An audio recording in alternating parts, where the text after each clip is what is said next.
संगत जी, गुरबाणी की पावन पंक्ति है, से संजोग करो मेरे प्यारे, जित रसना हर नाम उचारे। अर्थात हे प्रभु, मुझे ऐसे लोगों की संगत बख्श जिन्हें मिलकर मुझे तेरा नाम याद आ जाए।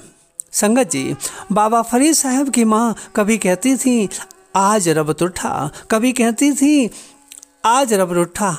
बाबा फरीद साहब ने एक दिन माँ से पूछा, माँ यह आप क्या कहती हैं? तो माँ ने कहा, फरीद, जब मैं कहती हूँ आज रब तुठा तो इसका मतलब आज मुझे उन लोगों की संगत मिली है जिन्हें मिलकर मुझे खुदा का नाम याद आया है। जब मैं कहती हूँ आज रब रुठा तो इसका तात्पर्य आज मुझे उन लोगों की संगत मिली जिन्हें परमात्मा का नाम याद नहीं है, केवल दूसरे काम ही याद हैं। संगत जी, सत्पुरुषों की संगत क्या करती है, आइए जानते हैं।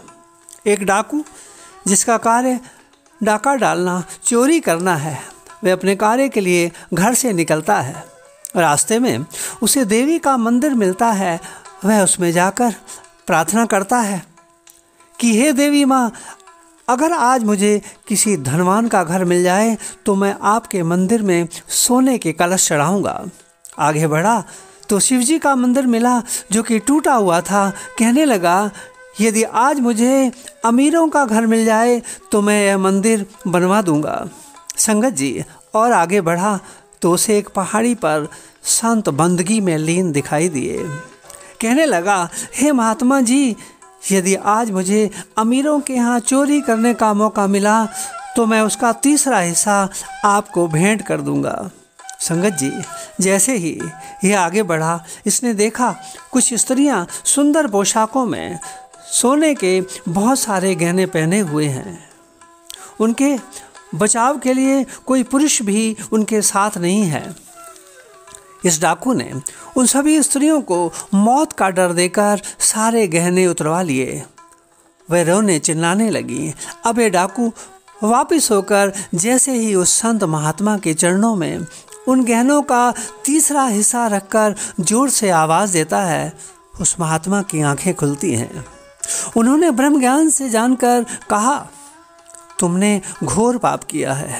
तुमने तो जबरन उनके कीमती कपड़े भी उतरवा लिए हैं। वे झाड़ियों के पीछे छिपकर बैठी हैं। उठा लो इस पाप की कमाई को, मुझे पापी मत बनाओ। संगत जी, इस डाकू की आंखें खुल गई।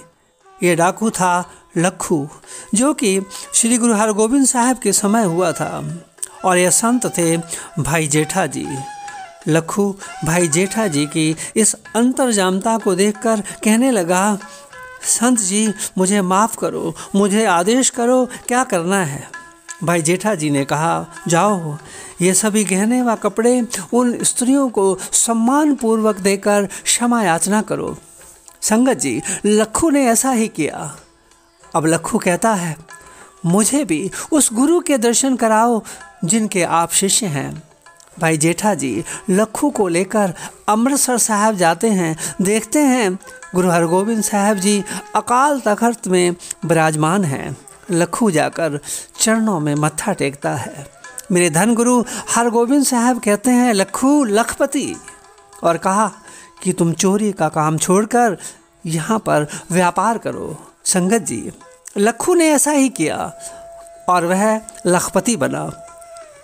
इस साखी से हमें शिक्षा मिलती है कि पाप की कमाई का दान गुरु परवान नहीं करता। पाप की कमाई से दान लेना व दान देना दोनों ही पाप हैं। तो संगत जी, ऐसी सोच सत्पुरुषों की संगत से ही बनती है। परमात्मा से यही अरदास है कि हम सभी को नए वर्ष में सत्पुरुषों की संगत नसीब हो।